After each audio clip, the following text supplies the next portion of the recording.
হাজতে আছে, চোর ডাকাত নয়। আমি সাংবাদিক। ভুল করছেন ম্যাডাম। কান্দি কোর্ট চত্বরে উকিলদের দাদাগিরি, খবর সংগ্রহ করতে গিয়ে হেনস্থা সাংবাদিকদের। জাল নথি ব্যবহার করে জামিন করার অভিযোগ কান্দি মহকুমা আদালতের আইনজীবী নীলোৎপল মণ্ডলকে গ্রেফতার করল সিআইডি। মঙ্গলবার রাতে সিআইডি তাকে গ্রেফতার করে বলে সিআইডি সূত্রের খবর।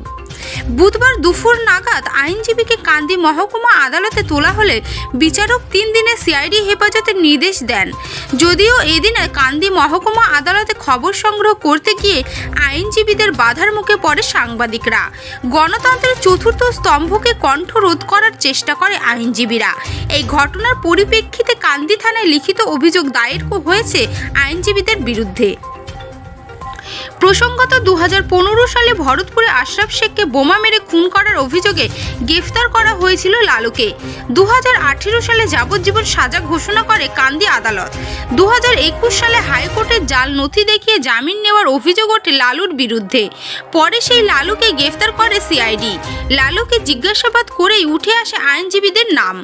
বুধবার দুপুরে আইনজীবীকে 7 দিনের সিআইডি হেফাজতের আবেদন জানালে আদালতের বিচারক 3 দিনের সিআইডি হেফাজতের নির্দেশ দেন।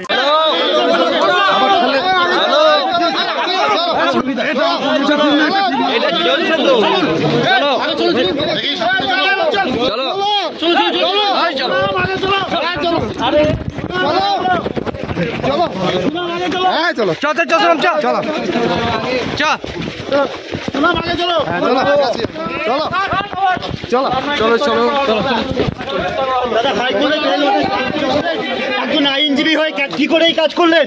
আইনকে কিভাবে আপনি শেষ করার চেষ্টা করলেন? হাজতে আছে, চোর ডাকাত নয়। আমি সাংবাদিক। ভুল করছেন ম্যাডাম। আজকে ওই কান্দি কোর্টের অ্যাডভোকেট নীলোৎপল মণ্ডলকে সিআইডি অ্যারেস্ট করেছে। এই ঘটনাটা হচ্ছে যে হাইকোর্টের একটা 302-এর আসামি লালু শেখ ও যাবজ্জীবন কারাদণ্ডে দণ্ডিত হয়েছিল। তার বেলের অর্ডার জাল করে ওকে বেল করে দেওয়া হয়েছিল, যার পরিপ্রেক্ষিতে হাইকোর্টের রেজিস্ট্রারের ইয়েতে সিআইডি ইনভেস্টিগেশন হয়। সেই সিআইডি ইনভেস্টিগেশনের পরিপ্রেক্ষিতে প্রথমে লালু শেখের ছেলেকে অ্যারেস্ট করে, তার পরবর্তীতে লালুর বউকে অ্যারেস্ট করে, তারপরে হাইকোর্টের একজন অ্যাডভোকেট অরিন্দম রায়কেও অ্যারেস্ট করে। আজকে নীলোৎপল মণ্ডলকে অ্যারেস্ট করে কোর্টে নিয়ে আসে।